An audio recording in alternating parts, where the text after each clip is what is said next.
this computer. Okay. So I've gone into Audition. I've saved it as an MP3. I've saved it to my asset folder in my Unity project. Let's now go back into Unity and look down here. There it is, right there. Okay, and now what's kind of cool is I downloaded the zombie zip file right to here, and then I unzipped it and I deleted the zip file, and now I have a folder of zombie sounds. And check this out. I can highlight them and play them. You can't hear it, but I can.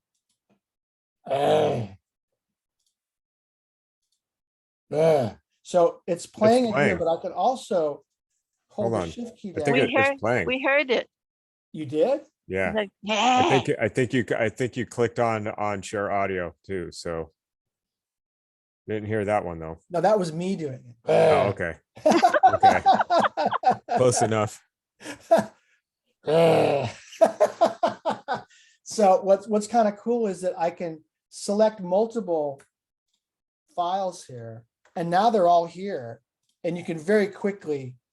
Yeah, I've never done that before. Oh, good. I taught you something. Yeah, that's pretty cool. I've never seen this. I've never seen this in a user. but why would you do all of them at the same time? So that they're all in your inspector and you can just click on it and it'll play instead of having to go back into your assets in the project and click on each one separately. Oh, So you can, good. it just makes it a little bit quicker. Yeah. So all he has to do is click on the waveform and it'll play it. It's playing. So I can very quickly find the grunt just the perfect grunt that I want. Right. And then what you're going to do is when you set this up, you're going to be dragging these audio files into the inspector. So it just makes it easy.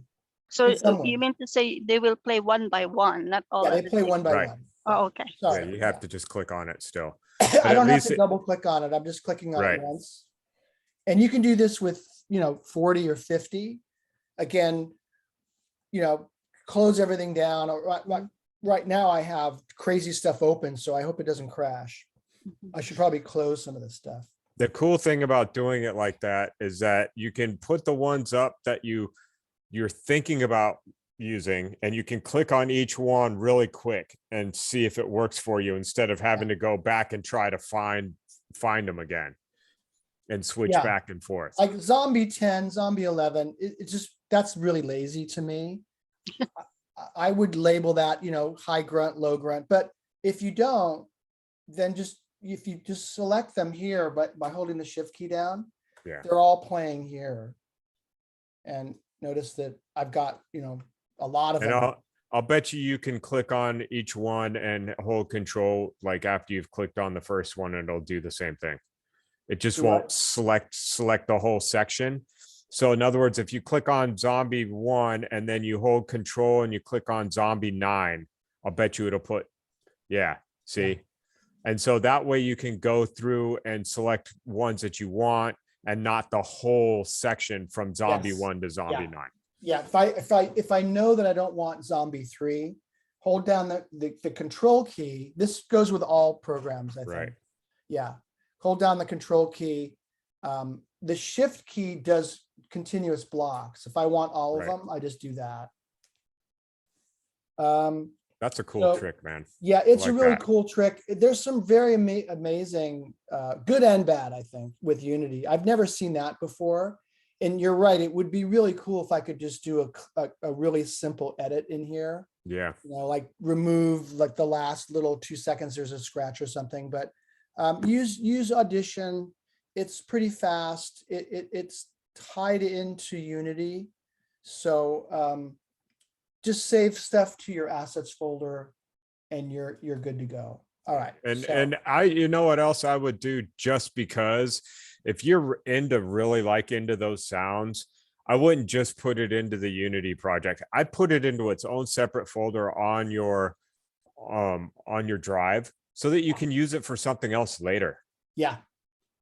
Yeah. That way, I mean, I do that with animations a lot. If I've downloaded an animation from somewhere, I won't put it directly into my Unity project. I'll put it into a folder somewhere else so that I can use it on multiple projects. and don't have to go hunt for it through the projects, because that can be a real nightmare.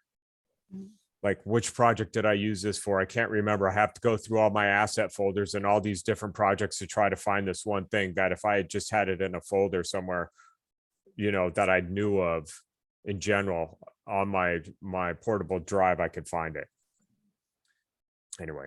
Okay, so those are the assets that I want you to be thinking about.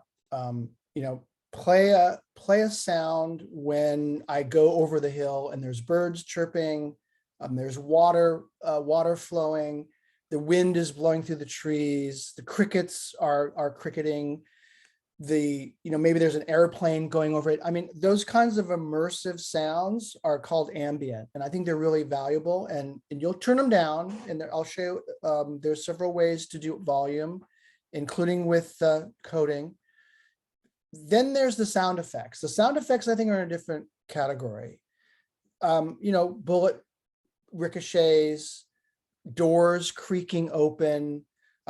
What the reason I call them sound effects is they're usually only going to be played at one time, and they won't loop. Whereas when you get a nice, you know, bird song, just bring it into Audition and loop it, and then maybe you can mix different birds in there and loop it, and we'll never know, right? Because it's going to be way in the background, and maybe when you get closer to the water will mask it anyway.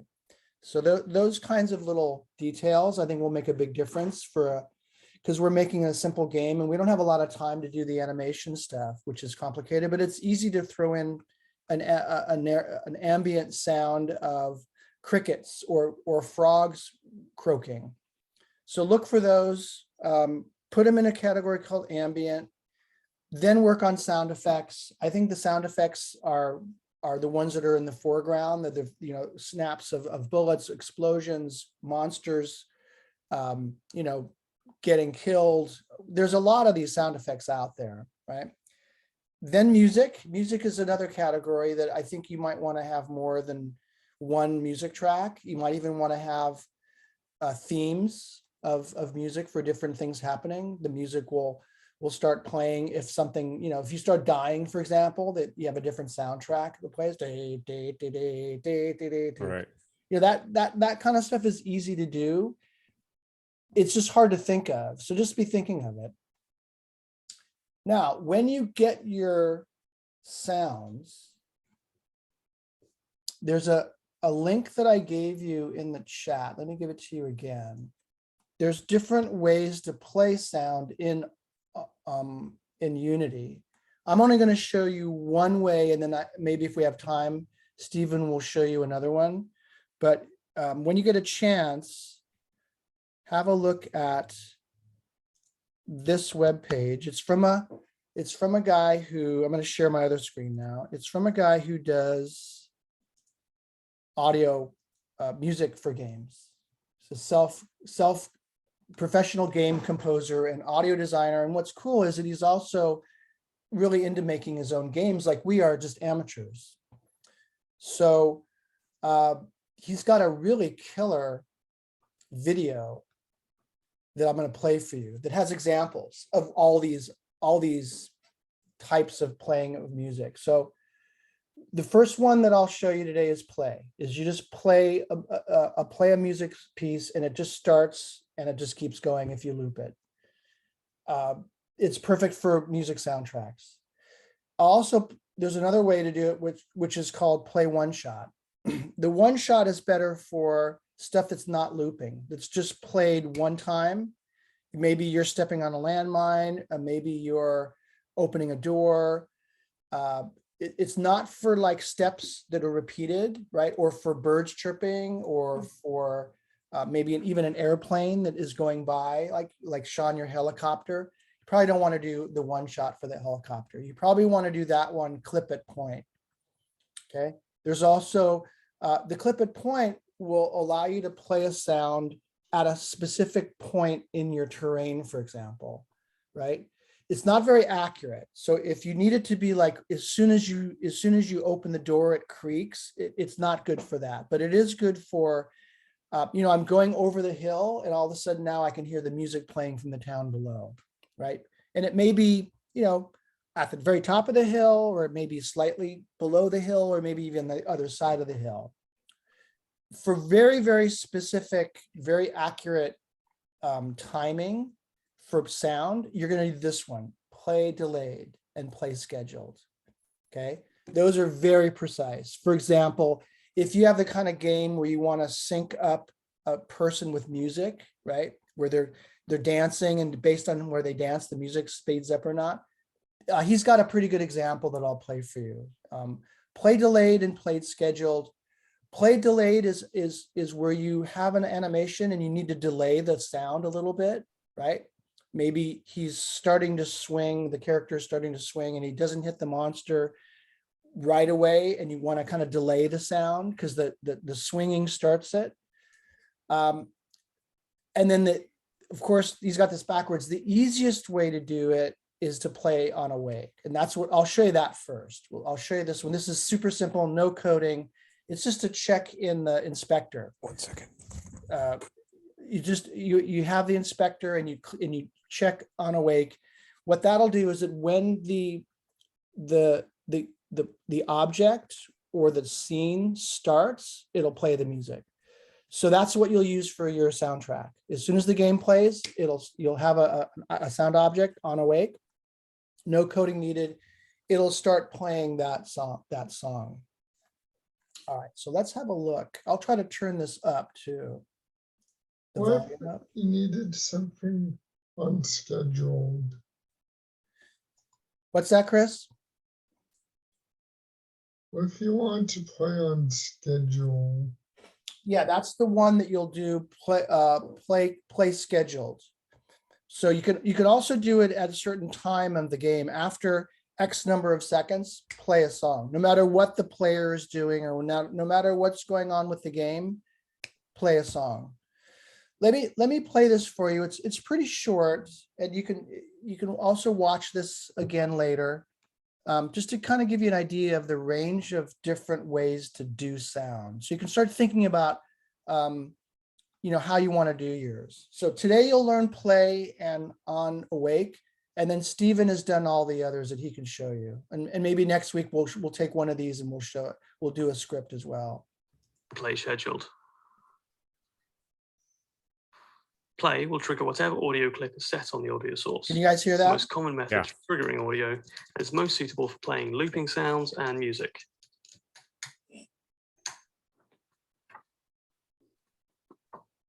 This is the This is because some other Stone methods Temple. play one shot Oh, can't this is trigger looping fabulous. sounds, and also because using play will Is this free?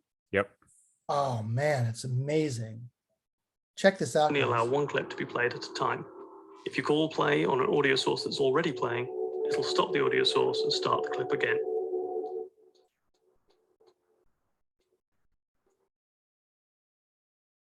What game is this? Did Play you one say? shot is a lesser known method of triggering a the sound or an Sun audio Temple. source. Oh, This is I a had it. free, yeah, this is a free asset is this from the Unity store? Yeah. I actually have it. It's incredible. But Great. it's extremely useful for triggering sound effects. Unlike play, which will trigger whatever audio clip is in the audio clip field, play one shot specifically takes a parameter for the audio clip. This means that you must specify what clip you want to play when you call play one shot. If, however, you just want to play whatever clip is on the audio source, like you would with play, then you can just pass a reference to that clip by using the clip property of the audio source. You can also set an optional volume scale when calling play one shot. This takes a float value between 0 and 1 and adjusts the volume of the clip relative to the volume of the audio source. This is great for variation because it means that you can pass in a randomized volume value or play two different clips at different volumes without changing the overall volume of the audio source itself. Nice. So don't worry about all the technical stuff here. Stephen or I can help you with it. Just be thinking about how could I use this technique in my game. This one is important because you can play multiple audio clips, different volumes. It gives you a lot of flexibility in how you're designing your audio. Play one shot is ideal for sound effects, especially repeating sounds, as triggering play one shot on an audio source that's already playing will overlap the sounds instead of interrupting it, like it would with play. This makes play one shot especially suitable for rapid fire sounds. but be careful not to allow too many sounds to overlap all at once. Despite only playing from one audio source, 2 sounds triggered via play one shot will count as 2 voices. And even though the maximum voice limit can be increased from the default 32, different platforms have different limitations. So it's I good didn't know practice to that. try to keep the total voice count as low as possible to avoid sounds being culled. Also use MP3 files. Don't use WAV files because they're going to be a lot smaller. So with WAV files, you may only be able to get 2 or 3 playing. With MP3 files, especially if you loop them and you edit them in Audition first, you'll probably run into fewer memory issues with playing multiple sounds. But I would love it if you guys broke the game with too many sounds. Yeah. I would love to see that. That's a good mistake, right? So my thinking is to show you this, not to kind of, intimidate you with the coding, but just think about the ways you can do sounds. You can start designing sound into your games now. Oops. Where'd I go? A little bit further. Play one shot on an audio source that's already playing. Careful not to allow too many sounds to overlap all at once. Despite only playing from one audio source, 2 sounds triggered via play one shot will count as 2 voices. And even though the maximum voice limit can be increased from the default 32, different platforms have different limitations. So it's good practice to try to keep the total voice count as low as possible to avoid sounds being culled. Play clip at point works in a similar way to play one shot, with one big difference. It doesn't require an audio source to work. Huh. This is great for one-off sounds, as you won't need to add an audio source component to an object. You can just fire a sound once from a specified position in the scene without any fuss. Never seen that before. Play clip at point uses the audio source class instead of an instance of an audio source. So when calling it, you need to use audio source with a capital A.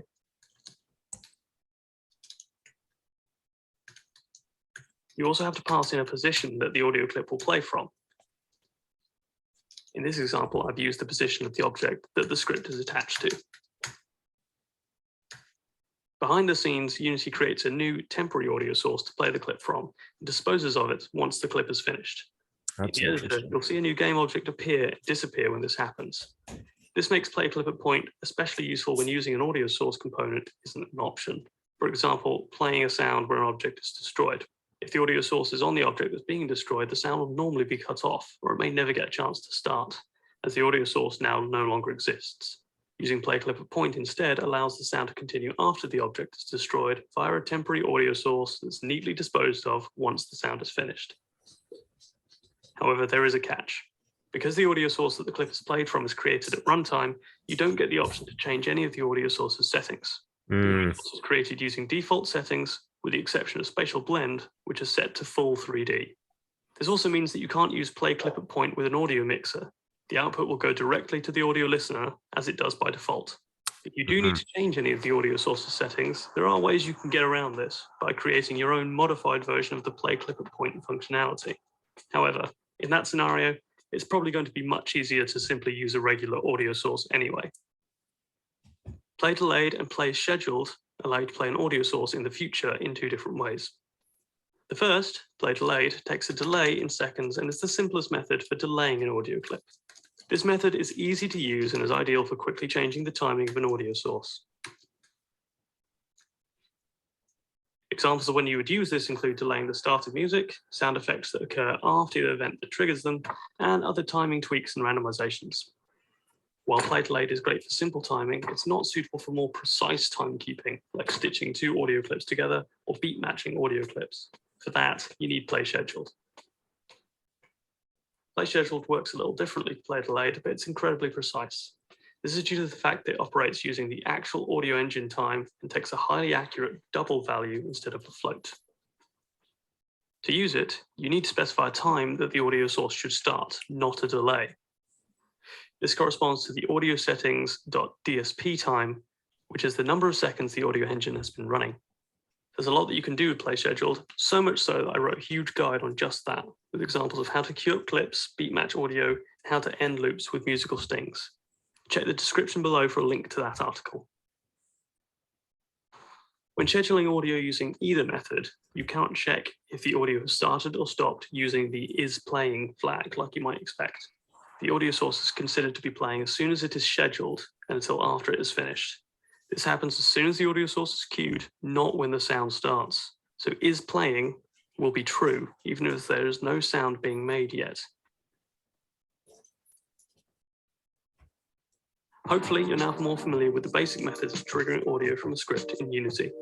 For code examples you can copy and paste, such as triggering a random sound or stitching clips together, try my blog using the link in the description below. And if you like this video, then like this video, leave a comment or subscribe for more from me. That was interesting. Yeah, Some of that stuff I've never seen before. I never even knew it existed. good. So are there any questions on this? So my thinking is that come up with some ideas of what you want to do with your sound, and then we'll work on getting the code for you. And kind of some of this seems like it's pretty straightforward to get the code. He even provided it here. Let's actually do some audio so you guys have some grounding on how this actually works. Let's start with something much easier than this. So we'll just do the play on Awake first. So let me stop sharing here. And what I think would be better to do is create a new project or a new scene so that you can mess around with it and then learn the technique and then open up your game and do it with us here all together. And if worse comes to worse, you can ask us on Tuesday. Yeah, we can do it on Tuesday all together as well. But I thought while we're kind of just doing the lecture series on Thursdays, Yeah. I worked this morning on trying to get something that I could do without problems. And I did run into one glitch, and I'll share that with you so that you don't have the same problem. Get rid of this dog. Okay, so let me share my Unity.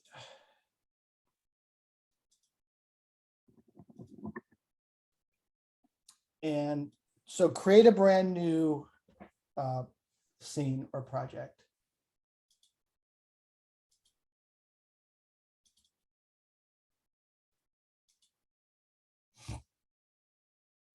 All right, so a little bit of theory, and Stephen, just interrupt me anytime you want, if you want to add something, or if I've got it wrong, just Okay. don't hesitate, yeah, All right. exactly what you've been doing. Okay.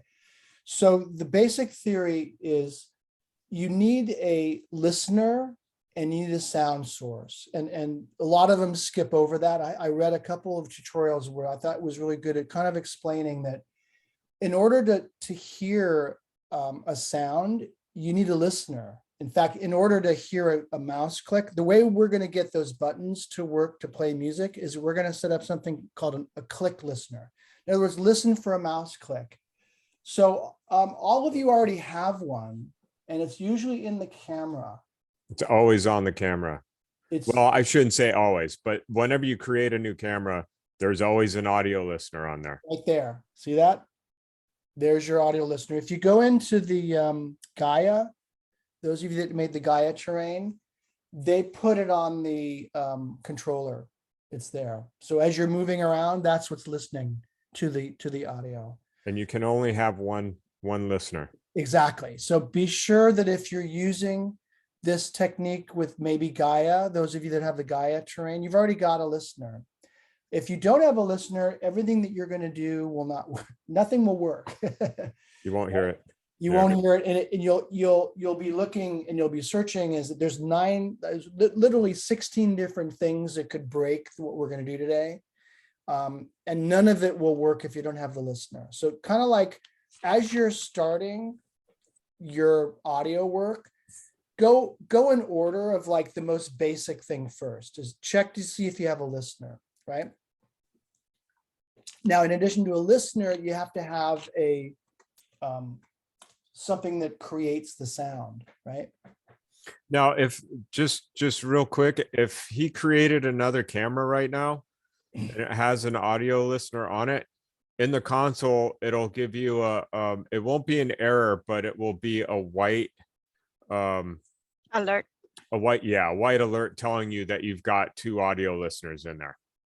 and that you have to get rid of one. So in other words, like when I create, actually, I think it happens when you actually play it. But when I created, like, let's say see, it's 2 audio listeners. It And if you want it to stop doing it, see how it's got 999 plus. If Yeah. you want that to stop, click on the little collapse button and it'll only show it once. But notice there's 4,327 setups of it, right? So that's how I always keep collapse on, because then that way you don't have that many that you have to look through, and it doesn't just keep duplicating it over and over and over Yeah, again. and I'll try to remind everybody, it's like one of those things where there's so much to learn, and there's 9 other million things you're worried about, that this is the last thing that you think about. Right. But if you don't have an audio listener, or if you turn the audio listener off, Right. it will not work. So it's just think of it as a speaker, right? Without the speaker to listen to it, it's not going to play anything. So in addition to the audio listener, then you need to have the source of audio, right? So I think the easiest way to do this is to go up to game object and create an empty and call it music. So everybody try that, music. Let's clear that. And you'll notice that if you click on the music, you need to add That's now nothing. a component, right? So there's several ways to do this. Let me bring in some assets here. Oh, there's my zombies. Let me go back to audio. Right. So I thought this was pretty cool when I first learned about this, is that here's my game music with my music object, which is empty. I grab it and I just drag it over here. Boom. That's one way to do it. The other way to do it is to click on add component and click on, let's see, this is going to be a sound. What is this? A sound object? Yeah. So if you clear the new in your add component, see the audio, click on that. Audio You've got source audio source, right there. or you That's can the other type way. in just type in audio source. Yeah, I would try doing both, because what a lot of the tutorials do is that they'll do the add component, but this is much faster, just to drag it into this area, and it creates the audio source for you. And guess what? Here's the play on awake right there, right? So all you need to do is make sure that's checked and then play your game. And guess what? You're going to have music playing. It's working for me. You can't hear it because I don't have speakers. I think you should, when you share, I think there's something that'll allow you to turn on the audio. I don't have any audio on my computer. That's the Oh. problem. Yeah. I have a soundboard that's really cool that has tons of capabilities, but I always Mhm. have to play my headphones. I should get some I got speakers. you. Yeah, I mean, it should just automatically ask you, or there should be a space for you to do it. But I don't know with your computer. James, is that the PC that you put together? Yeah. Okay. You should be able to do it. Try unsharing, and then when you go to share again, there should be a thing that says off to the left bottom, I think it is. Share sound. Yeah, there you go. Now play it. Let's see if we can hear it.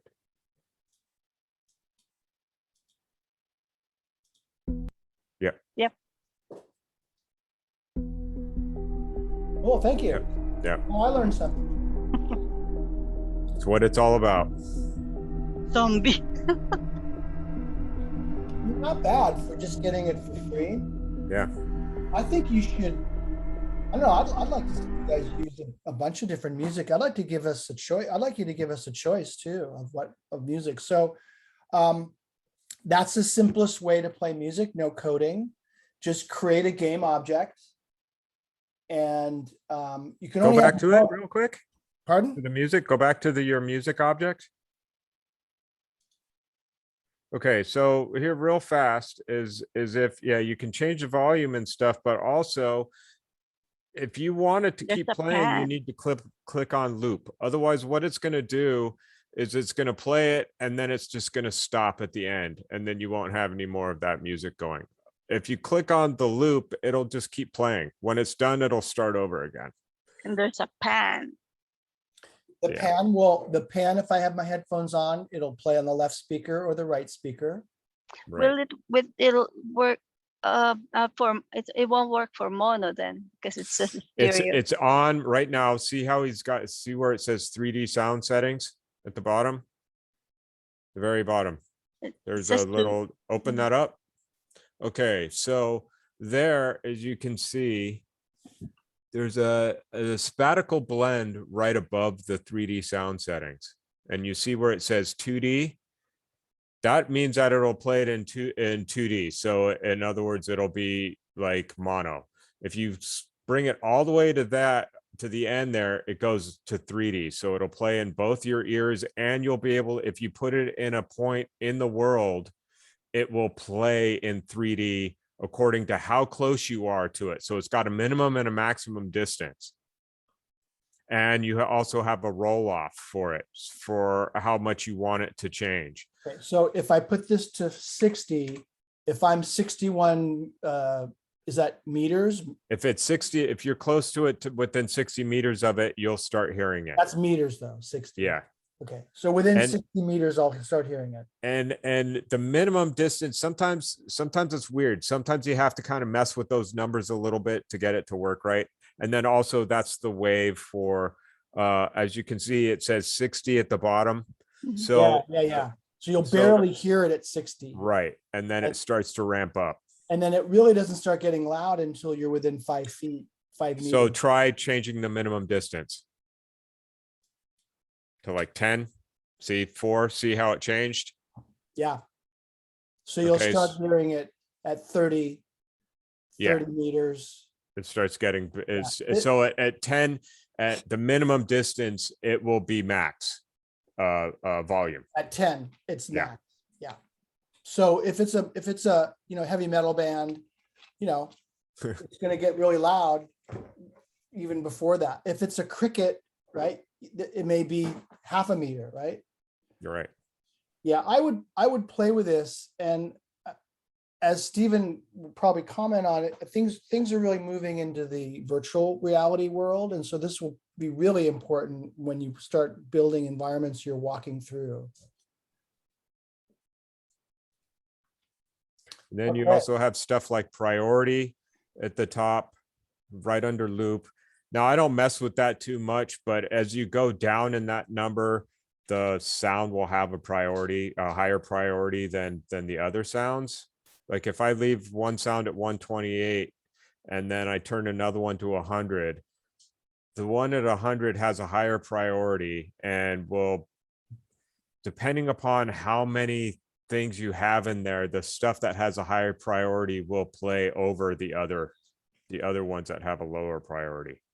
If you understand what I mean by that. I mean, This comes back to what that guy was talking about with sounds, how he was changing it from 32 to like 60. Yeah, If the stuff with the higher priority, and it's kind of weird when you look at the number because it's a lower number has a higher priority. When you start having problems where the sounds are starting to fight over each other, if you have too many sounds in it, the stuff with the higher priority will play over the other stuff. yes, if you're having problems playing it back. Right. So the stuff that's critical, like the monsters roaring in the dungeon, so you want to make sure that the player can hear them. You set that to a higher priority. Yeah. You And don't have maybe to the- change it too high. Yeah, and maybe the flame, the sounds given off by the torches, the fire torches Yeah. are less. This is kind of interesting, this custom linear. Yeah. So you can mess around with it. This means that it's going to gradually just get louder and louder and louder versus logarithmic where it's really quiet for quite a while. And then all of a sudden, when you reach some point, it gets a lot louder. And then you can customize it if you want to, where you can mess with your your toggles and So stuff. like that. everybody create a game object, add a, by the way, you can, if you want to change the music, you just grab.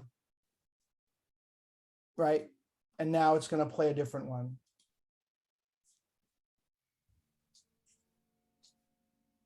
No, I don't hear that.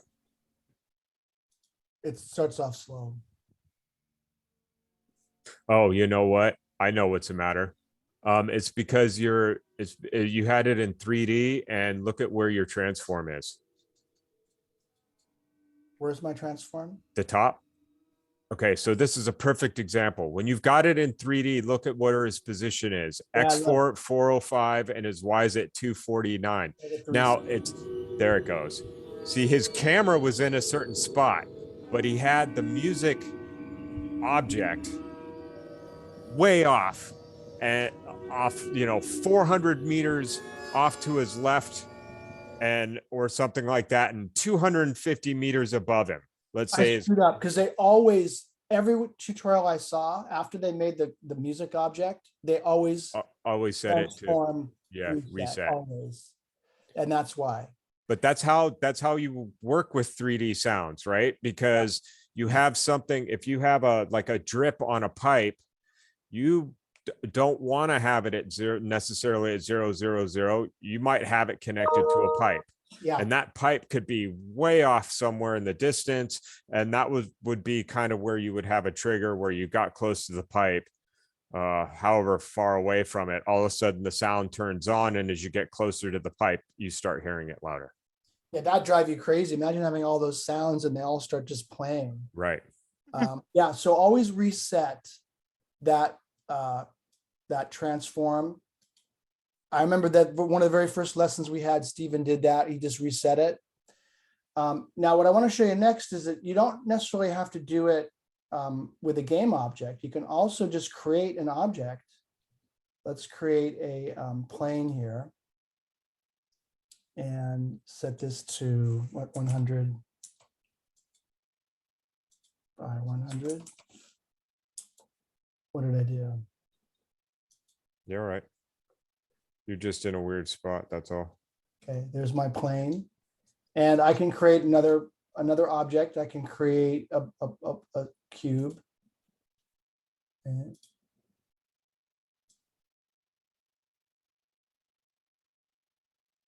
you can't see it because I don't have a material on it, right? Yeah. I'll try raising it.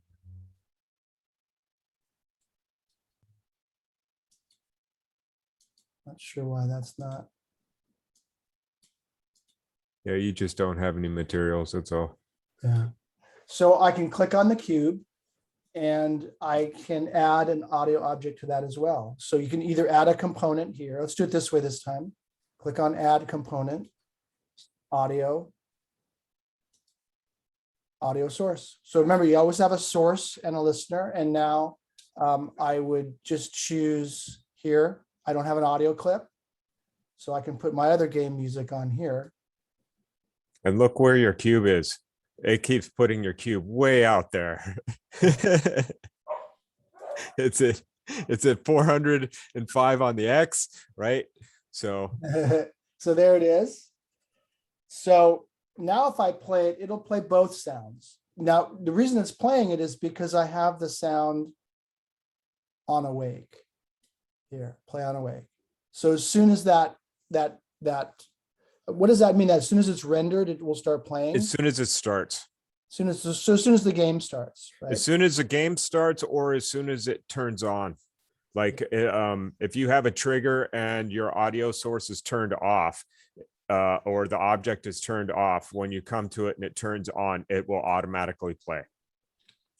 So when we do the second exercise, which is the buttons, making the music play with the buttons, you got to make sure to turn that off, because otherwise you won't know if the button is working. And notice now should play both. What happened? Something disappeared. Something disappeared over here, didn't it? Yep, Did I delete it? you must have. I deleted it. So let's add it back.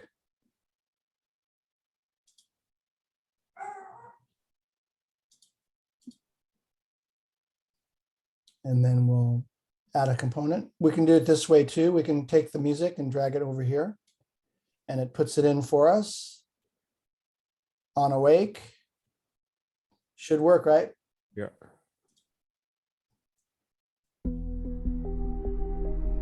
Now it's playing both sounds.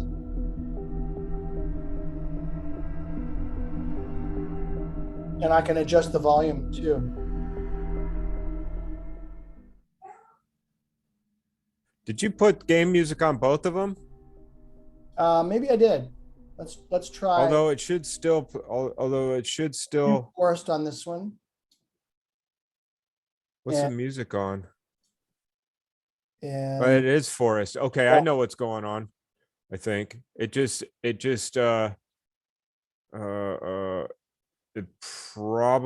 that's probably not going to change. I think it's because you have it on, put it on 2D. oh yeah, That's the other one. Wasn't that one? Control Z. Because I don't know what the reverb will oh, do to it, but it's right above it. spatial blend. No, Yeah. Bring it to 2D got and it. let's see what it does.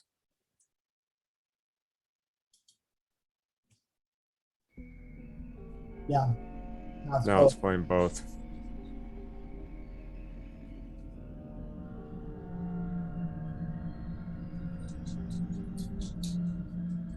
Okay, your turn, guys. So go ahead and why don't you play around with some objects? You can create as many as you want. Grab some sound effects, put it in there. Play it with this one. Do it on this one first, and then go to your game and add some music to your game. And- Think a glass sound. What else you can do? He doesn't have a character in there. No, I don't have a player or a character or anything. This is just Bless you. What you can do is on your character, on the camera, or just on the character in general, you can add an audio source to it. And then what it'll do is it'll play, you can play music on the character as the character's going around. That's another way to do it. I do that a lot. I just add an audio source onto my player for my background music. But if you want to change, like if you want to turn that off, you have to script it. So sometimes having the music in its own little empty game object and have it turn on and off works pretty good too, as long as you're not doing it in 3D. How about if you want to have the sound you- walking? So it will be on the first person controller, right? Yeah, and let's see, I put a link, I'll put it up again. Mhm. I think I added some sound. Is okay if I show it to you guys? Hold on one sec. I just put this link up again. This is a tutorial that's about 40 minutes long, and he goes through a lot of this stuff and on YouTube, and he actually shows how to create a script that can add footsteps onto any object when you're moving around and stuff like that. On the controller that you have says for your game, it already has some stuff like that, but you can change the footstep sounds on it. Mm. There's an area that Mhm. actually has like footstep 1 and footstep 2, and you can get other footstep sounds for like grass and stuff So like that. we'll work it's not up to the like- audio mixer. And what the audio Yeah. mixer does, Stephen, is it allows you to mix the audio. So some are louder, some are softer. Right. So we're not quite there yet. I don't want Oh, to, no. yeah. No, that'll throw you. Yeah, I don't want you to get intimidated by the coding is really my goal here, is we haven't done it. This is a way to do it without any coding. I would do this to start with. And I'll show you one more way to do it without coding, where you set up a button And then the last little exercise today, well, let's do a little bit of simple coding. I'm gonna have you guys type in the code as well. And we'll go over, kind of a little bit of theory of what we're doing. But do this first so that you're comfortable with the game object. I like this is simple. It actually says music here. And so anytime you want to change the music, just boom. Also notice the volume on the audio source. Okay, so above it, just to tell you a tiny bit about the mixer, at the very top under audio clip, it has this thing called output, and it asks for an audio mixer group. Now, what you can, there's none there because he hasn't created one, but you can create an audio mixer. And what you can do is it has a master for your volume. And under that master, you can create other parts to it that you could call like bullet sound or walking sound or crying or main music or whatever. And then you would connect that to the output.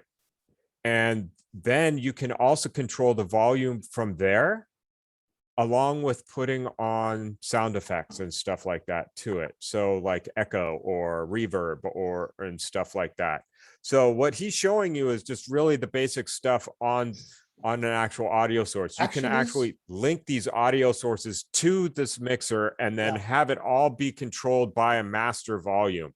So all you would have to do is leave all your volumes at 1 on your audio source, and then you go to your mixer and you would change your levels on your audio through the mixer. They actually have a mixer. If you did the Gaia Pro terrain setup, they have a mixer in there. And I believe that with the audio here, if you right click, James, where you are, or down in the assets. Let's see, go to create. Where is it? Animation, audio mixer, yes. And click on that. And then go up, do this, go to window. And go to audio. And click on that. Okay, now there's an audio mixer window. And there's the audio mixer that he created. Okay, and there's a master. And you see under it says groups on your, you can click on that and you can actually, you just turned it off, but you can add on the groups, you can add to it. See the little plus above it?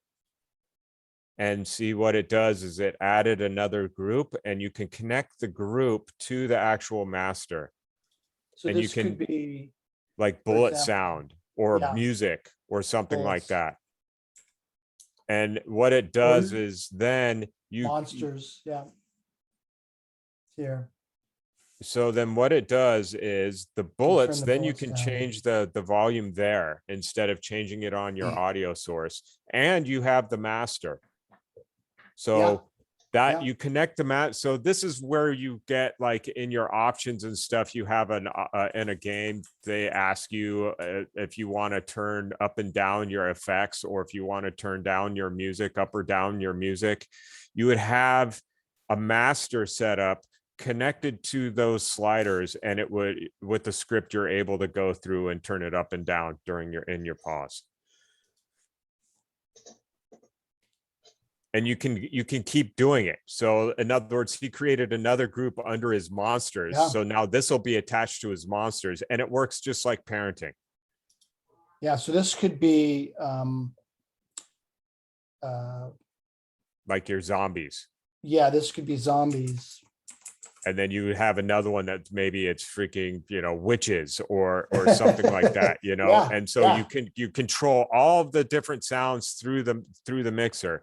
And also you can add effects onto these things. So like I said, like reverb and stuff like that. Yeah. So see it up on your right where it says zombies audio. If you notice down at the bottom, it says add effects. And Low you can- pass, high pass, echo, flange, distortion, normalize. This is a little more technical, but Yeah, this is, well, you can do normal- all this stuff. Normalize, what you want to do is you want to normalize everything, and it's more convenient to do it here. What normalize does is it evens the volume. Have you ever been to a program or made something where you had some music and then you played some sound effects and you kept having to change the volume up and down? You know how in the TV, the Yeah. commercials are really louder. If you normalize everything, it just makes it all even so that the user doesn't have to keep changing the volume up and down. I didn't know that one. That's good. Pitch shifter is what I use to make my character voice. You can make it lower or higher, right? Compressor, it compresses all the audio so that it makes things generally sound better. We built my buddy built a music studio last year, and he spent more money on compressors than anything else. And Wow. he basically compresses his bass completely. And it kind of takes all the highs and the lows and squishes them down so that nothing gets too high or nothing gets too low. It kind of makes the mid-range sound better. So by using the compressor, you'll probably things will sound a little bit more professional. Does it depending on the not, compressor does rate. it not pop as much because of that? Yeah. Okay. He did that with his bass, and it just makes it sound so Yeah. much better. Because 'Cause it- those pops, man, you want to watch those pops. Yeah, and then there's reverb, which is essentially an echo. I don't know about the high pass and low pass sample. I don't use them. Yeah. But sending and receiving is sending. You can send signals from one channel to the other. It gets really sophisticated. I'm pretty amazed that they have that in there. Yeah, they've had this in Unity for 4 or 5 years now. I would do all normalize and the compressor. Notice you have all these settings for the compressor. I would just play with it, especially for the music, and just see what you think sounds good, right? Get a good set of headphones, I think, right? You can hear the difference. You can't hear the difference on your phone or on your crappy laptop, but if you have headphones on, you'll hear the difference. But yeah, I would spend some time with normalize is just basically what's the lowest volume and the highest volume. In other words, don't do any clipping. Just if you have a lot of crappy sounds you're getting for free, you may find that it distorts. So the closer you put this to the left, the louder it will be, and the more potential you'll have for clipping, right? So you never want to put it at 0. 0.1 means take it, or 0.01, take it to the very, very top, but don't go over. So I think that for low quality sounds, you'll have to stay over in this range. For high quality sounds, you can get this really almost to the very edge of volume. In other words, it's nice and loud. And if there's noise, for example, if there's noise in the sound and you turn the volume up, you're going to hear the noise as well. Right. So that I believe that's where the low pass and high pass is, where the low pass, I guess, is, well, I can't remember which is which, but it will kind of screen out depending on the hertz, or yeah, Mhm. notice So- you can cut off the frequency. So if there's a lot of loud, high pitched, Mhm. annoying sounds, you can cut them off. Uh-huh.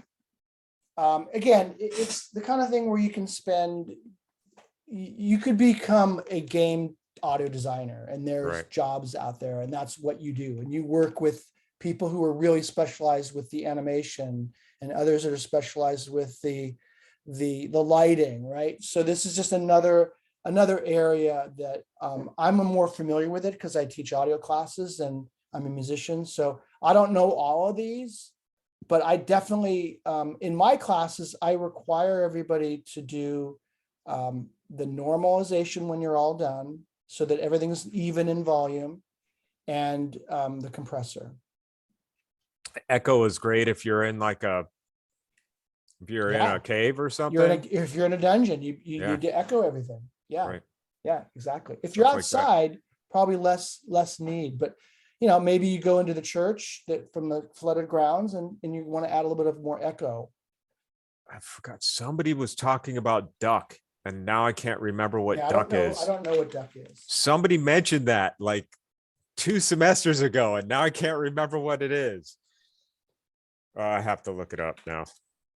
All right, I'm gonna let you guys just get on with it. And the only way to learn this, guys, is just to do it and just play around with it. And I've spent most of the day just futzing around with this. I do like that it's pretty easy.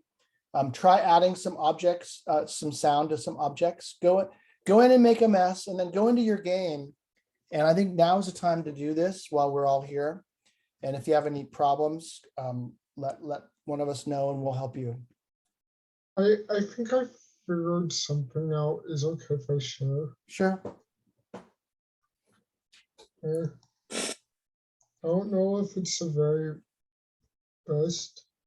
Ah, I'm going to Got it, huh? it says ducking temporary lowers or ducks the volume level of a specific audio signal anytime a second Oh. or specified audio signal is present. So And it would live move sound. it, or So it in del- other words, it would lower itself. The background music would lower itself if somebody's speaking or something like that. Oh, yeah, that makes sense. Yes. So in other words, when another sound comes on, then it would be ducked, and something would be ducked, and you'd still hear it, but it would just be lower in the A background. lot less full. Yeah. Sounds Okay, good. that makes sense. it's okay. Okay. It's okay if I play this song. Yeah, Go go ahead. ahead.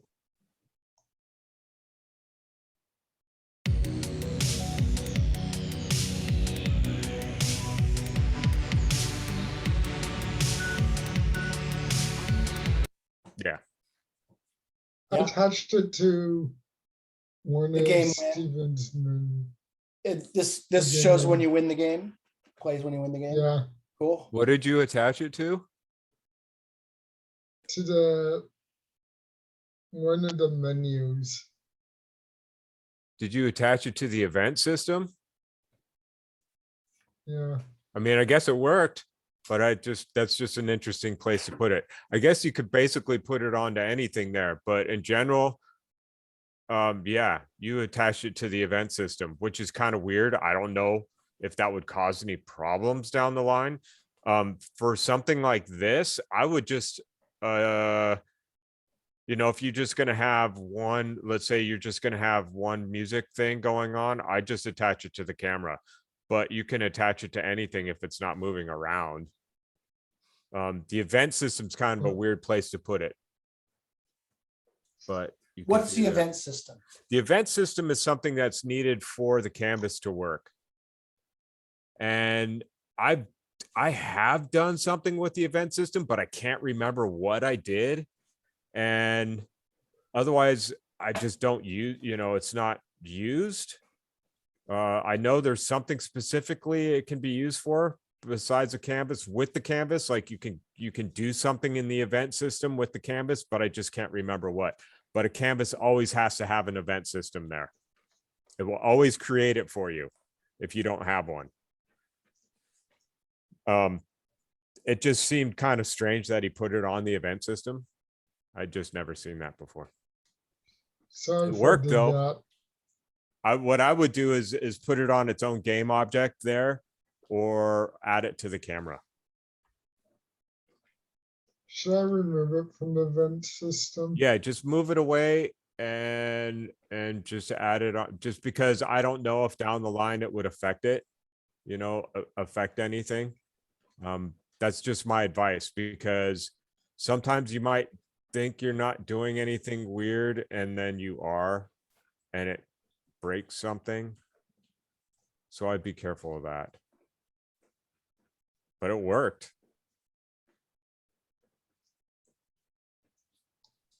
I think I added it to the main camera.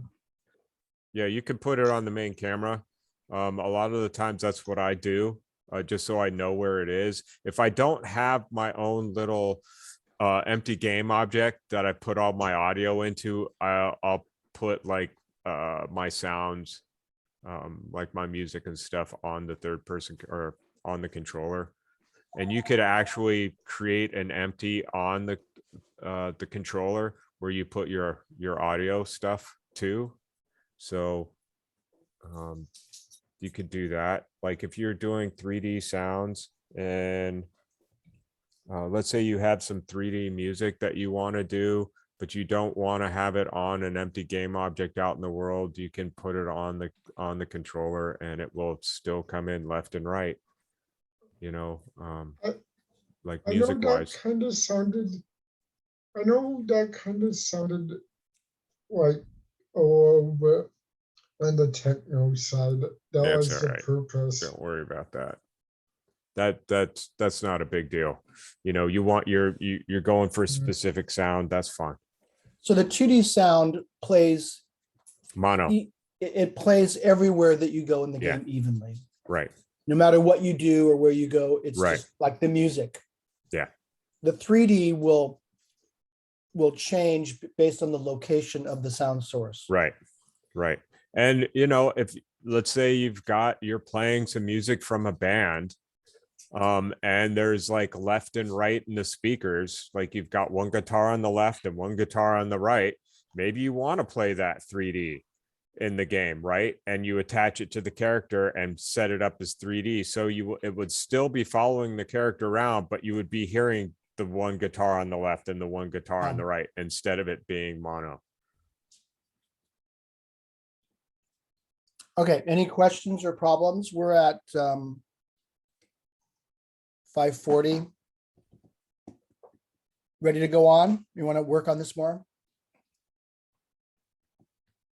I was going, to be honest, I was going to add a Game Over soundtrack to my. Yeah. So yeah, you Yeah. do that to all of those scenes. Your game over scenes. You know, let's say you have the one where you failed, then you're like, you know, have a, you know, something that's kind of like a wah, wah, wah, wah type of thing, right? Yeah. Looping or something in the background, some kind of music that makes you sound like you failed. Where with the one where you got through the whole game or something, you have something more uplifting in that scene for the music, and just make sure that you loop it so it doesn't stop. Okay, take a few more minutes. Play around with your game and adding some music. Let me show you. I think this will work for doing multiple music tracks, but well, let's first just Yeah. set up the buttons to work with sound. So let's get into the coding a little bit. And so when you're ready, go ahead and close your game down, open up another scene or another project that's empty. You're going to go through that one with the buttons, Yeah, right? if I remember, yeah, you can help Yeah. me. Yeah, I've Yeah. only gone through it once. I mean, I'm the same as you. I have to do it 3 or 4 times before I remember, because there's a lot of steps. And if you Right. forget, the problem with a lot of this is if you leave out one step and there's 16 steps, it will not work. And you don't know which step you messed up with. So Right. the name of the game, in order to survive this kind of this is technical. You have to check it as you go so that you know what, I'm on step 6 and it ain't working. Don't go to step 7, go back to step 5, right? Oh, shoot, it's still not working. Go back to step 4. Oh man, it's still not Right. working. Sometimes you get back to like step 4 and you realize, you know what, I better just start over again, Right. all the way back to step 1. And you hate doing it, right? It's always a defeatist feeling, like I must be a moron or something wrong with me, or I just have the worst luck. I wouldn't worry about it. I rather than spending 25 minutes trying to figure out why is step 4 not working, just delete it and go back to step 1. Because even though you got to redo it, it's going to take you less time to get back to step 3 than trying to figure out what's wrong with step 3, right? Right. And I mean, just a great example of this is what happened with me and Sean the other day, where I forgot that it had exit time on the gun idle loop, and it wouldn't play the reload because I had it on exit time, and it took me a while to figure it out, and then I finally figured it out and was like, duh, I feel like an idiot now. Yeah. I made a mistake with the name of a file today, and it got stuck all day until I could meet with Stephen. And then he looked at it in 1 second. He says, yeah, your name's, you have a space in the name. And bang, then it worked. Yeah. Okay, so I'm gonna start. I'm still recording. And I'm gonna delete my objects here. Just to start off with a fresh. And delete my sound object. So I still have my main camera. Remember, I still have my audio listener, which is the very first thing I gotta check, make sure that's there. And now I'm gonna go in, let's review the canvas. I know you guys have worked with the canvas before, that Stephen gave you a project with the canvas. I haven't actually worked with the canvas, so I found a tutorial that starts here.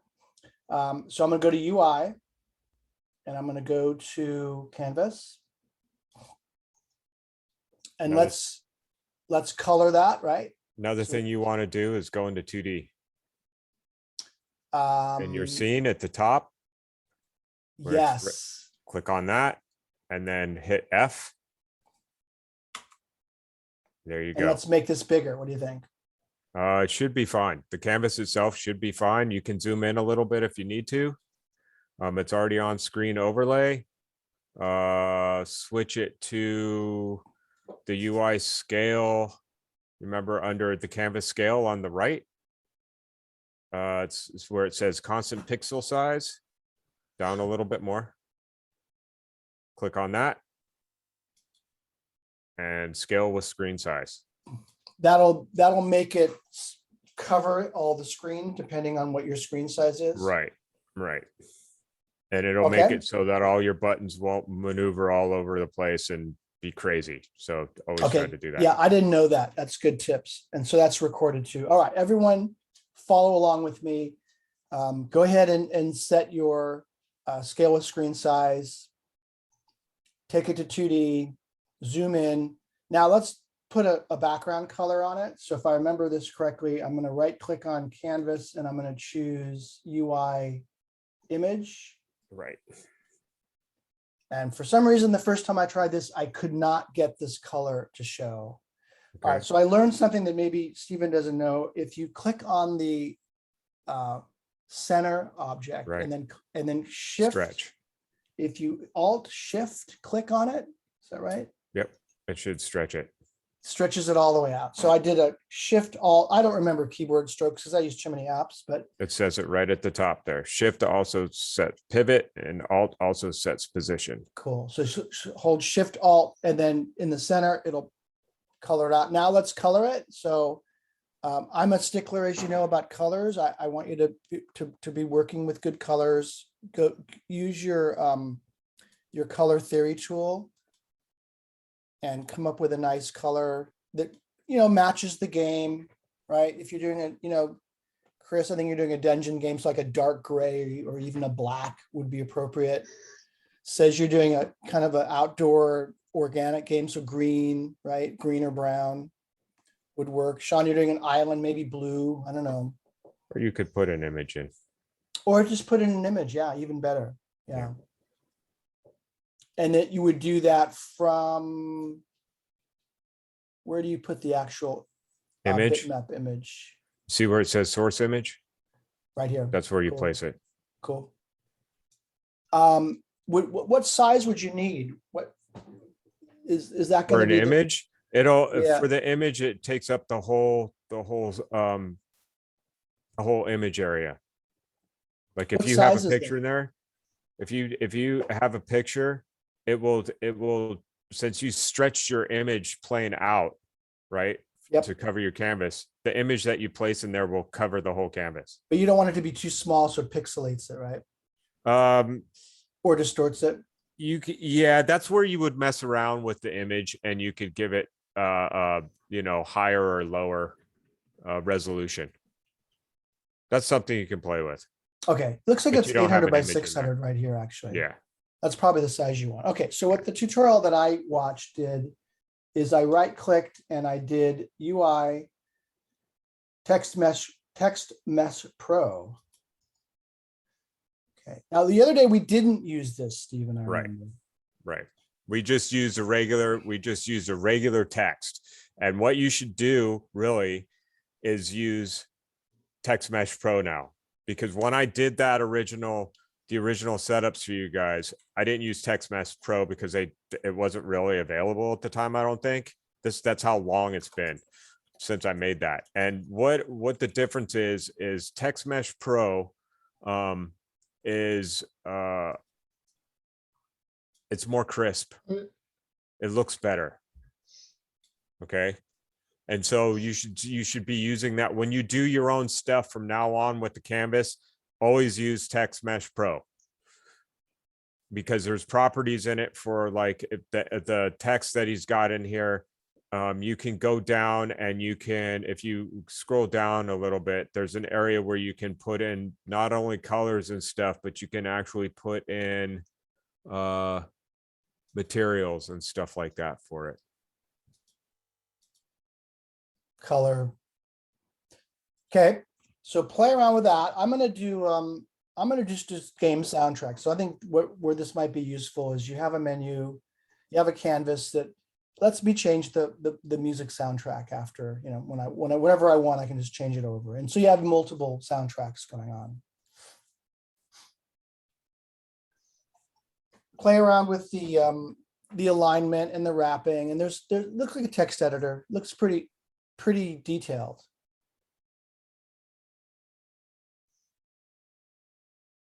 Probably there's a font as well, right? Yeah, Font so style, it says font asset, size. Yeah, right here. and then you can click on that. And it'll show you the fonts that you have, and you can change the fonts. And I only have one, you only has a couple in there right now. but you can get you can get fonts, more. right? Yeah, You know, these are true type or what are they? Do you know? no, I'm not sure. Yeah, not all of them are compatible, but if you probably do a search for what typefaces are compatible with Unity, it'll tell you. There's true And type. and there's a way to in Unity to get fonts and set them up for Text Mesh Pro. I just Yeah. can't remember how to do it. Yeah. All right, so now what we're gonna do is we're gonna make some buttons. So under Canvas, we're gonna go to UI. I didn't do button with Text Mesh Pro. You think that's the better Okay. option? That's the one where you might have to, did he not do that in the tutorial? I don't remember. I think he just did button. Because I think in the UI or in the script, you might actually have to call Text Mesh Pro. Okay, we'll do that. So it might not work with these buttons with the script that he's got. That's possible. That would be the only reason why I would just create a regular button, but you can try it. Okay, I'm pretty sure that I don't remember now what I used. There's a lot that he covers, and he covered it quickly, and it's all new to me. So we're going to go into the button, and we're going to go into the label. God, it's so overwhelming. Go down. Where is the Oh, button? it's because on the button, see over in your hierarchy where it says button, open it up. There we go. There's a text option. There's a right text there. option in it. You know what? I didn't use the Text Mesh Pro button. Okay. So why don't I just delete it and do the other one? So there's no confusion, because it did work with the other one. Yeah. I'm just going to do a button then under Canvas Just do a regular button UI button, and it'll work the same way. let's make it bigger. All right.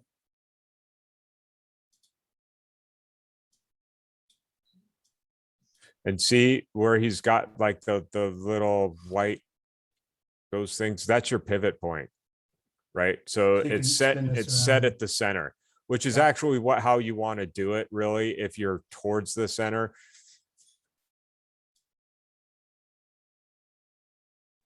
Now, if you're off to the sides, it's different. Now you're going for your button again. So- Same problem. So go to the text and then change the label to maybe the name of the song, right? Right. Spirit Chaser, right? Whatever the name of the song is, or maybe you want to describe it as soft, loud, folk music. So I'll just do sound one. How's that?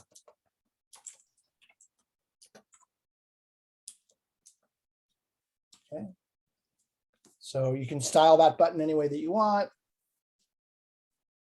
So I'm going to Another- show you two ways. Go ahead, Steve. Another good thing to do is when you create a button like that, is like, since he's got it as sound one, I would put like sound one button. Good And then idea. he's got text, I would put sound one text. That way, when you've got tons of that stuff, it's easier to find it. You know, however you want to label it, just keep it constant in your mind so that you know Good idea. what it is, right? That Yep. way you don't get lost. Yeah, he did that in the tutorial. Yeah, he's labeling everything. Okay, and then obviously you're going to come up here and duplicate it, right? Gonna Mhm. go over here to button one and duplicate it. Relabel it. Button two.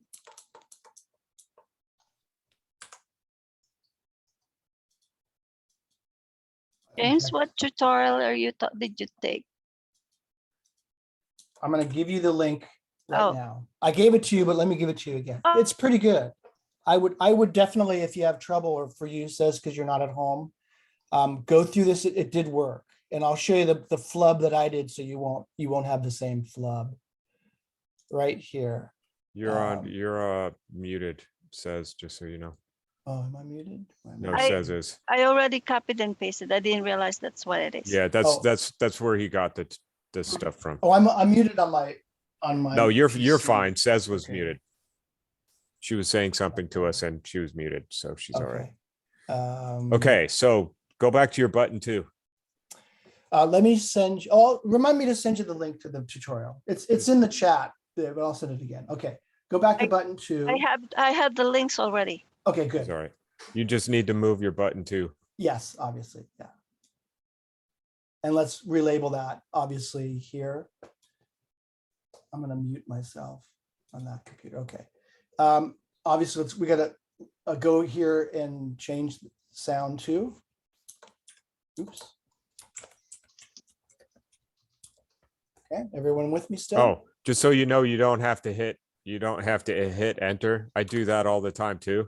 All the time I do that. All the time. And it'll actually, sometimes it'll move your words around and stuff. I know when you it's do not that, so you gotta be standard. careful It's of that. standard to hit return because I'm Yeah, always worried that I'll do it and it won't take it, right, right? right. Like I'd rather make a mistake by doing something than make a mistake by being just a lazy Yeah, jerk, right? Like yep, it didn't work because I didn't press return, right? right, right. I totally get it. Okay, so you're all set there. All right, so the easy way to do this now without any coding, see if I remember this, is let's do button one. And I am going to create a sound object, right? So Yeah. we're going to go up to game object, create an empty, and we'll call this music one or sound one.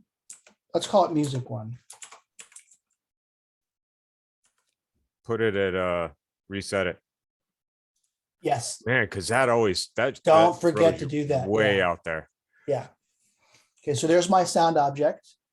Obviously I need a sound to go into that object. So again, I can either click on add component, or I'm pretty lazy. I'm just going to drop it in like that. Okay. This time turn off play on awake, right? Yeah. We don't want it to sound right away. I want to check that I've got all my logic correct. So again, what I like about this tutorial is that Where- there's not too many steps before you can check that you're not crazy, right? You want to kind of design your work so you can check yourself after every couple of steps. I get nervous if I'm doing like 16 steps and there's no way to check to see if it's working. So the tutorial does it the wrong way around. It does the more complicated button first. So do the simple one first. Chris, did you have a question? Where do you attach the sound onto the button? All you do is you click on the game, the sound object, right? which is a game object, right? It's empty. And then I drag I click on it, and then over here it says music one. I drag the sound right into the bottom where it says component. Right in here. It'll add the component for you. Or you can click add component and do it that way. If you do add component, then you have to drag the music into this little audio clip. All right. Yeah, again, practice this, just do it and you'll get it. And notice there's the output again where your mixer is going to go. Turn off, play on awake. Probably you want to turn off loop as well. All right, so now we're going to get to a concept that's really, I think, really an important concept just to learn in general. I have a button, I have an object that has a sound file in it. Now I need to have some way of knowing, well, when is this button clicked? So when this button is clicked, I want it to play that sound object. It has that file in it. So that's called an event, right? And you go ahead and interrupt me or add to this, Stephen, if you want. Events are critical. Events are triggers.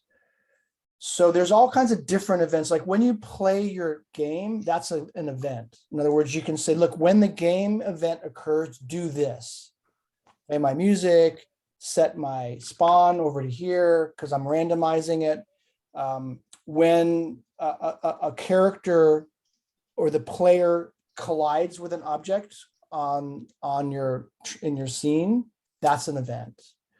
When he even talked about ray tracing, when you have like a ray trace, when the light, hits an object, play sound or do an animation, or so there's all these events you need to be thinking about in terms of setting up your coding, your interactivity. You need to be thinking about events. What event is occurring that's going to allow me to then do this game action, right? Collisions, time is an event. When this time when it reaches 10 seconds, do this. So I like to start with on click events because they're very basic, right? So the click event, luckily, I've done programs before where you had to add the event listener, right? So there's an event and there's an event listener. Essentially what the event listener does is it says, look, hey game, listen to the event of this button being clicked. It's simple. Listen to the event of my zombie, touching my player. Listen for the event of the game reaching 2 minutes in length, right? Listen to the event of when I reach this part of the dungeon, right?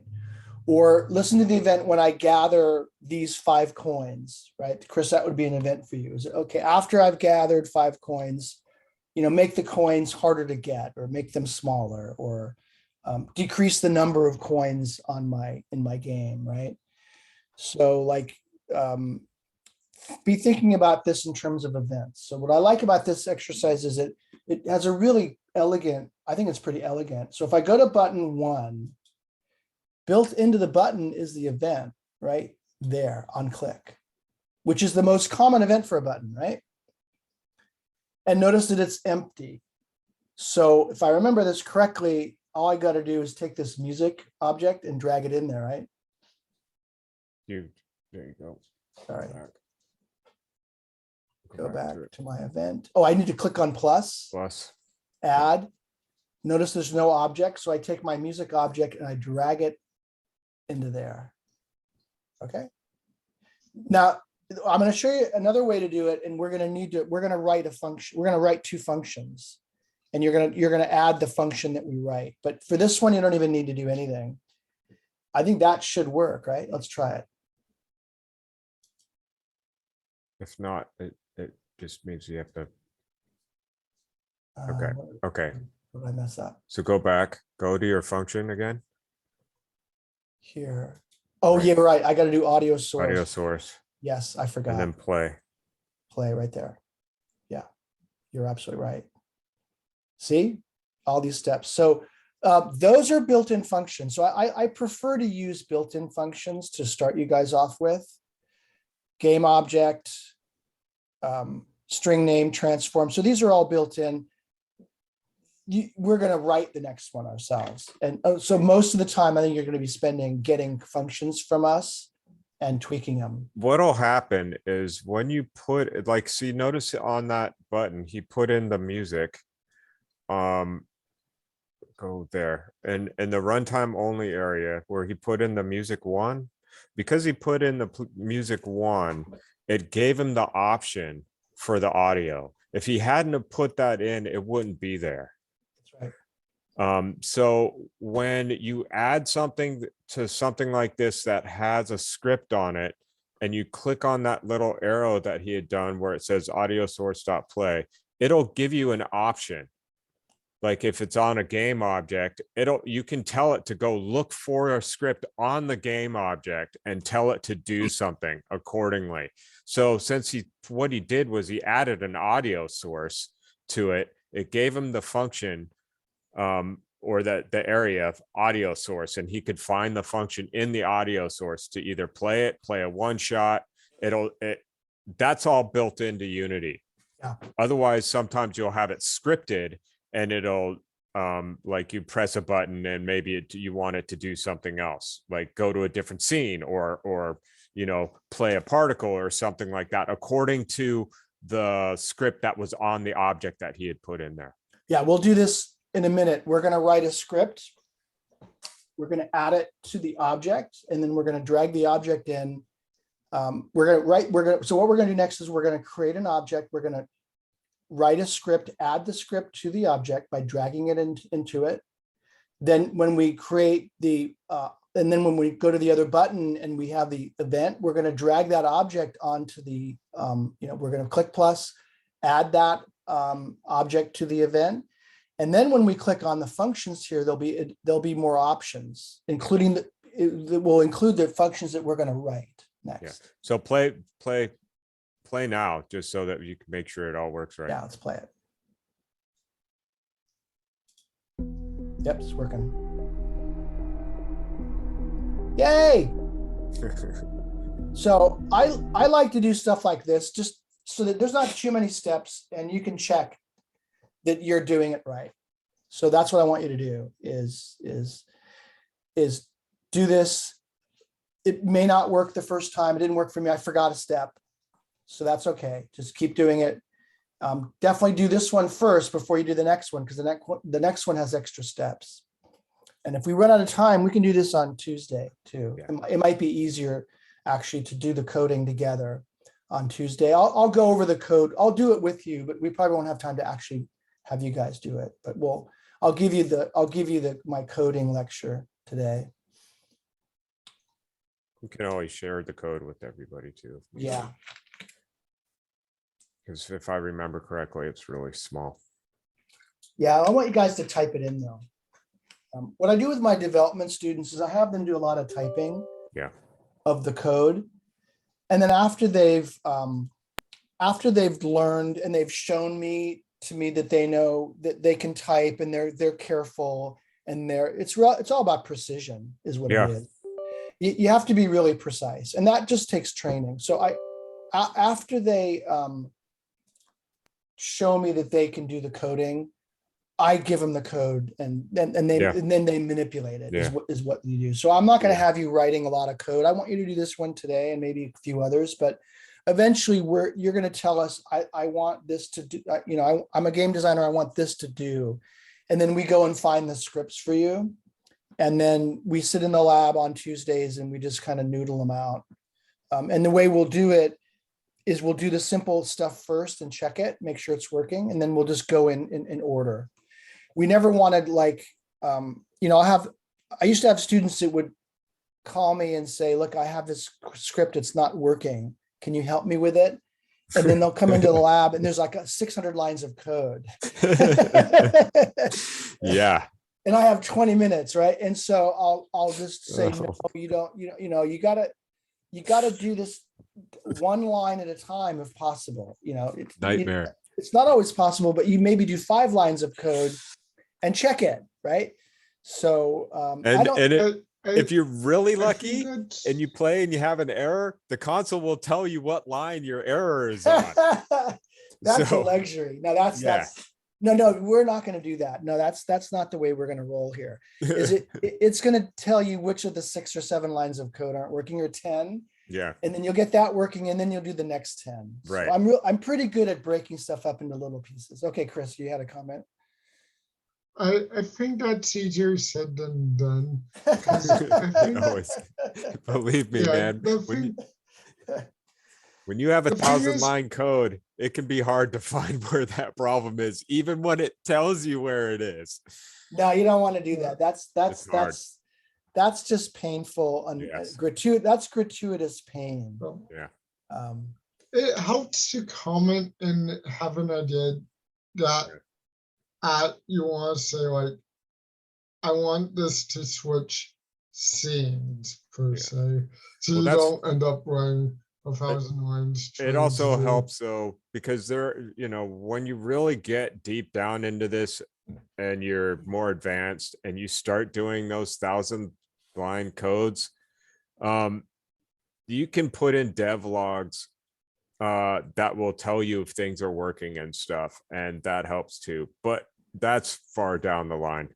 I mean, I'm not even that good at the coding, and having those 1,000 lines of code is just so hard to deal with. Yeah, sometimes. I did a project with a developer for Salesforce. It was so technical, and I was on a team of instructional designers, and no one else was doing this coding with him, and he would spend 45 minutes just going over, not 1,000 lines of code, but a lot more than you see here, maybe Yeah. hundreds. And what I would do is I would record it. I just Yeah. record it. I would say, just go, and then I'd record it. And then I'd transcribe it, everything, every little thing, I would just transcribe it. Yeah. And even then I would make mistakes. So what I told him I wanted was, give me the final code, right? And let me go backwards. The problem was he was writing it on the fly. He Yeah. was just like, he wasn't planning out what he was going to do. He was kind of saying, oh, let's try this and let's try that. So it was really, That makes man, it it really was hard. it was one of those, probably the most challenging project I've ever done. But Yeah. this to me is easy then, right? Because I have yeah. finished code that works. So let's dive together. Let's go in together. And now if we don't have time to do to get this working, that's okay. We'll start with actually coding this with you guys on Tuesday, but let's do the steps together. So same idea with sound object, with sound button 2. The difference is that now, rather than having a built-in function over here that's attached to the event listener here, where'd it go? Right here on click, we need to write some code. So what we're going to do is we're going to go into our asset window, and we're going to right click, and we're going to do create C script. And now that should open up Sound Edit Pro. Oh, it's going to go here. So you're going to label this. What was this called again? It was called. Is it music audio or no? What was it? It was audio. I can't remember now. You can name it whatever. Yeah, you can But name let's- it whatever you Let's want. label but- it the same that he did. No, what I'm saying is what makes sense to you that you'll remember. Yeah. See, you can't remember what he did. Was it so- audio manager? Yeah. Yes, audio manager. Okay, so label it audio manager. Capital AUDIO, and then no space. Okay, if you leave a space, what we're going to do is we're going to drag this script onto our we're going to create another game object. You already have one. This is for, You already have a script that's called audio manager. oh, I do. Yeah, So delete it. Delete the because script I've already done this and make another one and give it a and different call name it audio manager 1 Yeah. or audio manager 2. too. Yeah, because I've already done this. Audio Manager Master. Okay, audio manager 1. I'm going to call it 2. Okay. And don't put it now. So where I screwed up is I put a space in that. So the moral of the story here, and the reason is because he had a space over here. I just don't use spaces anymore. right?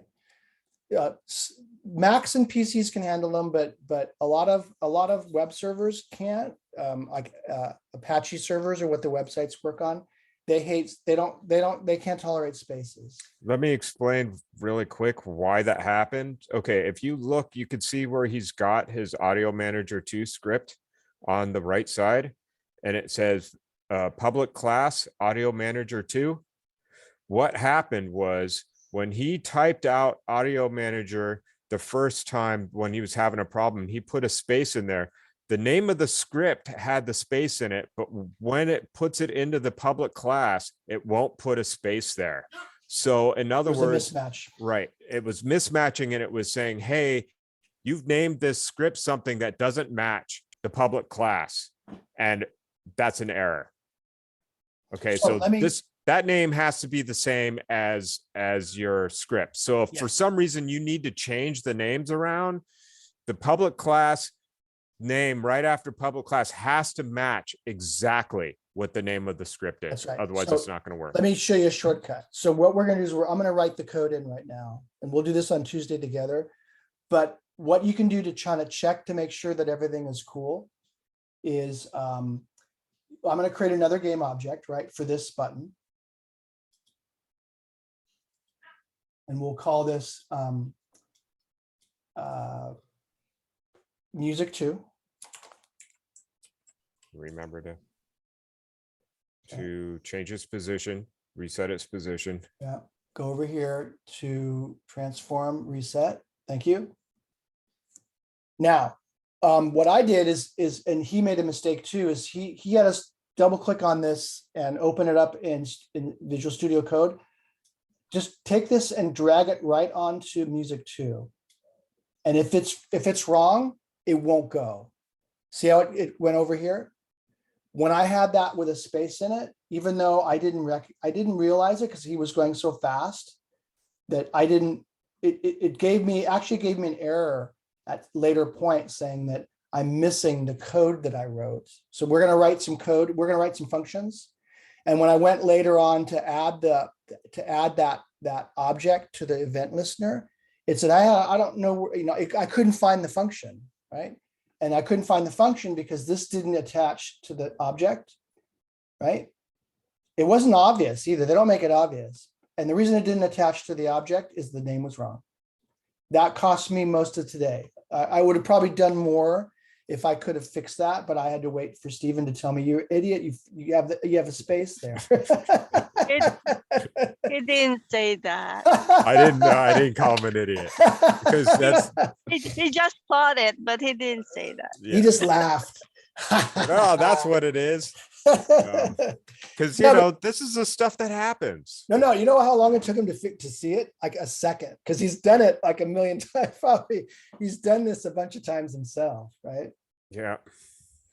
So now what you do is you double click on this, and that opens up your Visual Studio Code. Now, if you don't have this in the lab, when we did this on Tuesday, says didn't have this editor, we had to go in and set it up, right?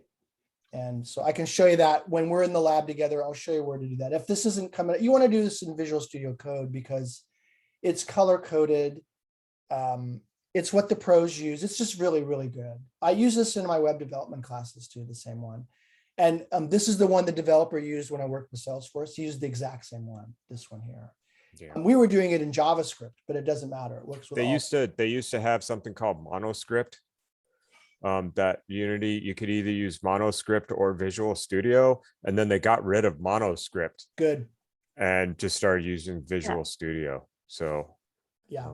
luckily I switched over. Okay, so right now we're just seeing the game window, just so you know. Can you see my Visual Studio Code? No, you have to Shoot. unshare and then go back to it and go to the actual. Thanks. Share screen. There it is. Okay, and the first thing we're going to do is we're going to get rid of this stuff here. Okay. Now, notice I have a curly brace here, an opening curly brace and a closing curly brace. Notice that they're even, they're lined up. Okay. You're sounding like a pro now. Trust me, I've just I've been befuddled for hours because the programmers just take this for granted. They don't actually explain this because it's too basic. It's kind of like when you get into the car, no one tells you you have to turn the key, right? They just say, go open the car and then start the car. They don't say, put the key in, turn it clockwise, right? So you're kind of stuck on the basic stuff. So these are called statements. Notice that after each statement is a semicolon, right? JavaScript is exactly the same. I don't know C#, but JavaScript is exactly the same. You have to close the statements with a semicolon. Yeah, it's not that different. And you have to close and open the curly braces. And then notice the colors too. The colors will tell you stuff. So let me find this code and type it in. And I want you guys, we'll do this together on Tuesday. When I first started, Unity used JavaScript also, and then they decided just to switch to C#. Do you know why? It's because it's not as hard to code it out, I guess. It doesn't take as much, not power, what's the word for it? When you have really large scripts in Java compared to the same script in C#, the C# script takes less space. It performs better, which was fine with me because I don't like Java that much, to be honest. Okay, so there's my statement. You just close it with a semicolon. Okay. Notice the colors. What I like about this program is that I'm looking at his code on the video. And other than this being white, I'm not sure why mine is blue. It's always been blue. I don't know why, but somehow I've set it up in my computer. Yeah, But you this can is change blue. it. Yeah, we can change it. And this is green. So it kind of helps you figure out whether you have a typo. Notice that if I have a typo, well, that one won't do it, but like No, you have Some to of use the- it somewhere else. This is Yeah. his variable. So he's setting That's up a his variable. variables right now. If you want to create a typo, you can be like audio in a different one. You can say audio _ RC1 or something. Well, now he's creating a function or a method. And if he goes and he tries to make a variable in it audio source 1, but he spells it differently, it's going to say there's a problem. And notice that changed to yellow as soon as I closed it off with those brackets. See that? That's a function. Yellows are functions. That's what we're going to be looking for when we go over here and we add the object to the event listener.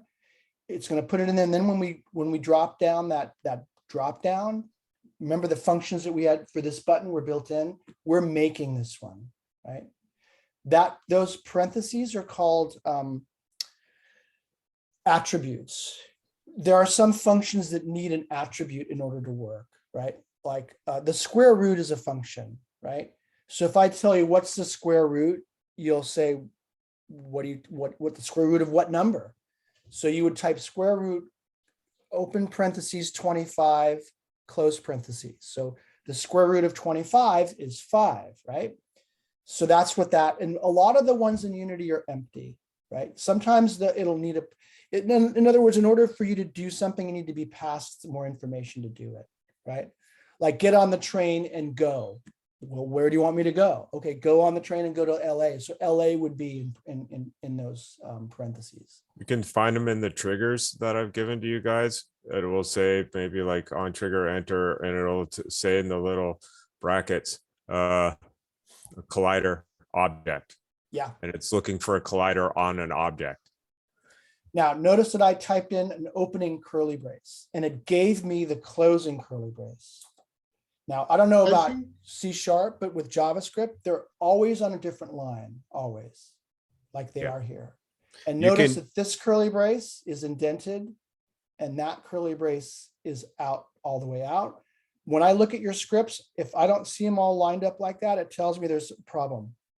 You can make it so that they aren't, but that's bad form, Bad very form. bad form. It's just bad Because form. you've got to make sure that all your curly braces are even. That's There's right. got to be a curly brace, an opening and a closing. Otherwise, it's going to give you an error. And so if you keep them in line like that, you can actually go through and say, okay, where's my curly brace missing? If you've got an error. Did you have a saying- missing one? I Yeah. lost an entire weekend in that Salesforce project because I was trying to type the code in and I left out a curly brace, and there were a lot of curly braces and Yeah. then curly braces inside curly braces. And I didn't do that. I mean, I tried to do it, but I didn't do it in this case. And the first thing he did, because usually I'd have to wait to meet with him once a week to say, look, Sid, I messed it up. Can you show me where my error is? And he could look at it, and sometimes he could Yeah. tell right away. Not always. Now notice that here it knows, see that?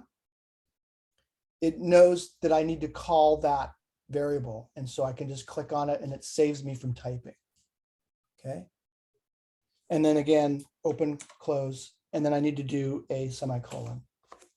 I think that should be an error. Because that's not a function. Oh yeah, you know what? I did a play in there. Right. Good catch, Chris. What about just above that line has no ending semicolon?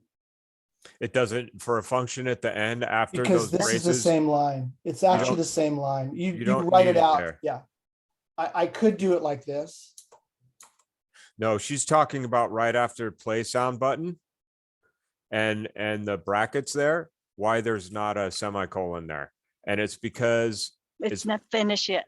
it's It's not done, yeah. it's a function, and at the end of a function like that, you don't have to put in a semicolon.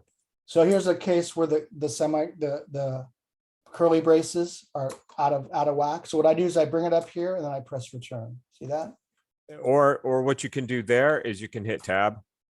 If it's all the way over to the end, hit tab and it'll go to where it needs to go. Like that one. That one's not doing it. That's where it's supposed to go. If you hit the other one before it and you hit tab, but see how it's one spot off? Yep. There you go.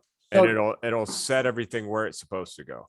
Try to take the time to kind of do what I did, and it'll just save you a lot of stress and headache. And if there's anything that's going to give you kind of make you hate this class, it's the coding, probably. I mean, And some of the- you might like it, but I've taught this for a long time. I'm not a coder myself, but I teach it a lot, and I see people really struggle.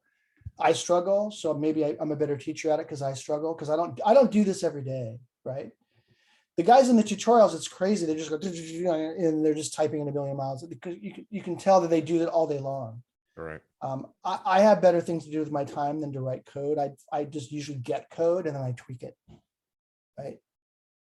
So And what- you what's want to be going- careful Go ahead, Chris. when buying code also, from what I can tell, because unless you know what's going on exactly, you want to be careful what's doing. And if it says like saying like a different name per se, you don't want Yeah. to swap your name out. So let's say you're in your function there, James, change your audio source from 1 to 2.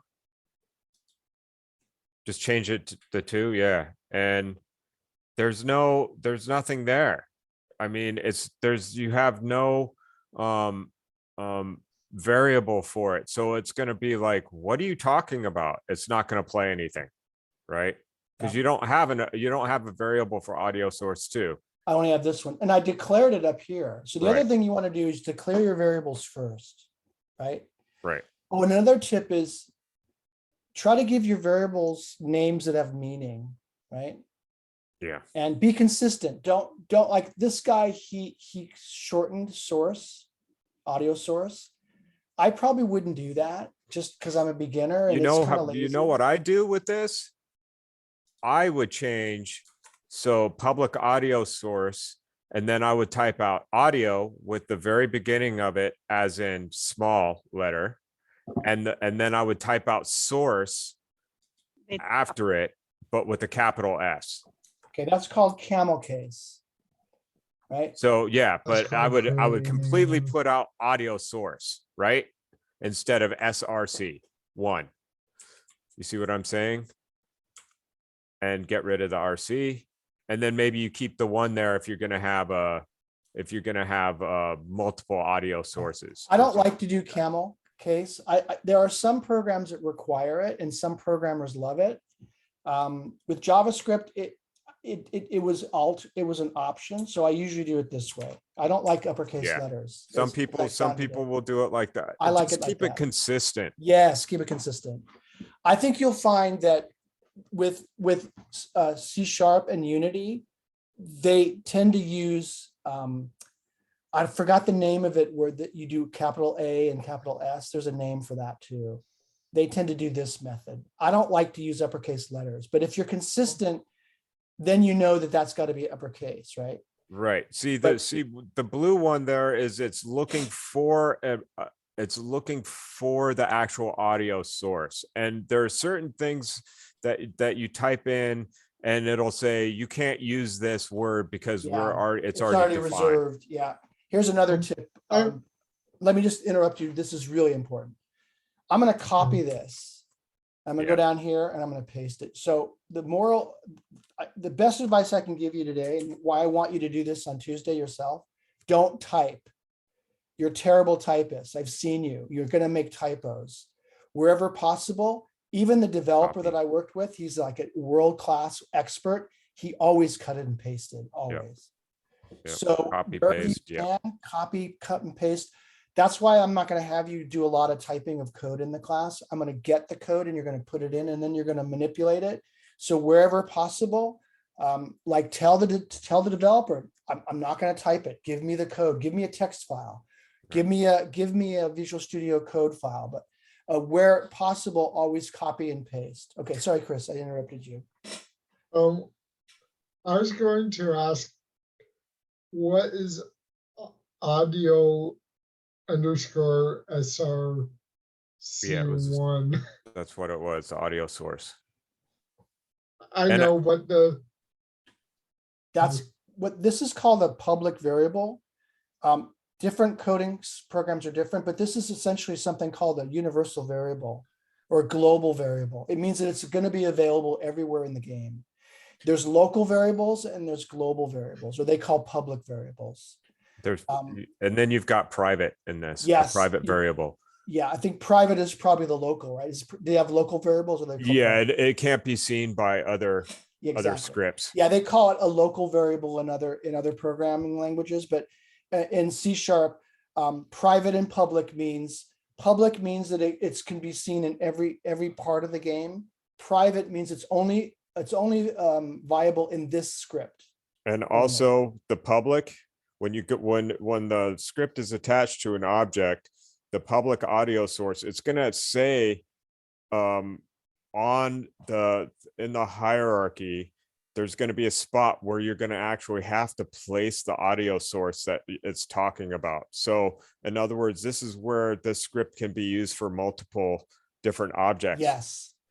So And public is usually better. right. And this is where with some of the scripts, you'll notice I have serialized field above it, above a variable. And that means, and then it's a private variable. But then what it is it can only be seen by that script, but you can still place in an object into that slot. It'll create a slot for you to put an object into. You'll notice that in some of the scripts that I've given you. Yeah, you Anyway. want to do private where possible because it's it's wasteful to do a public Right. variable that you don't need it. Let's say that you're only using it for one line of code here. You want to find out, hey, what's the player's name? Okay. And I'm only using it and then I delete it. So you don't need a public variable for that. It takes system resources and it just slows your game down. And it's just bad form. So I've noticed a lot of programmers that were never like taught, they have a lot of bad habits. They don't comment their scripts. They're not consistent in their naming.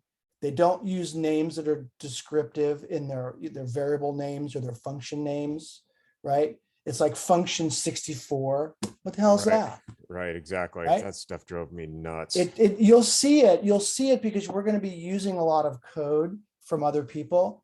And you'll notice stuff like that after a while that will drive you crazy. That says they were just lazy and sloppy. And so if you can just be slow and precise and methodical, it just makes your life easier. And I know that we're not. I mean, I'm not necessarily that slow and methodical. I don't do this every day. But the more you do it, the better you get, right? Like, just remember, you create an object, set your, set your transform back to reset it, right? Like Stephen has got that just pounded in his memory. So it's really good.